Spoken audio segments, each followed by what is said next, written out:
আচ্ছা, আপনাদের জীবনেও কি এমন সময় এসেছে যখন সব কিছু মনে হয়েছে অন্ধকার, আর পারবো না ঘুরে দাঁড়াতে, আর উঠতে পারবো না?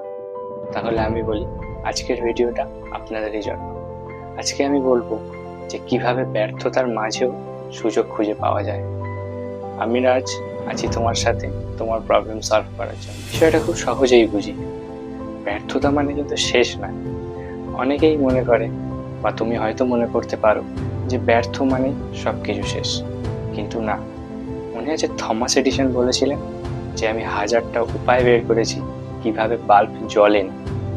তো ব্যর্থ হলে ভেঙে পড়বেন, আগে দেখুন সেটা থেকে তুমি কি শিখলে। এটা খুব জরুরি, আর এটাই তোমাকে তোমার সাফল্যের দিকে একটু একটু করে এগিয়ে নিয়ে যাবে। কষ্টের মাঝেও কিন্তু সুযোগ লুকিয়ে থাকে। পাহাড়ে ওঠার সময় অনেকটা খাড়া সিঁড়ি, অনেক বাধা বিঘ্ন পেরিয়ে উপরে উঠতে হয়, কিন্তু একবার সেখানে পৌঁছানোর পর পুরো দুনিয়াটা দেখা যায়, তাই না? তাহলে কষ্টের মাঝেও কিন্তু সুযোগ লুকিয়ে থাকে, শুধুমাত্র সেটার কাজে লাগাতে কি হয়, কিভাবে হয়, সেটা তোমাকে দেখতে হবে। এটা অনেক কাজ দেয়। অনেক সফল মানুষদের জীবনীও আমাদের কিন্তু অনেক শিক্ষা দেয়।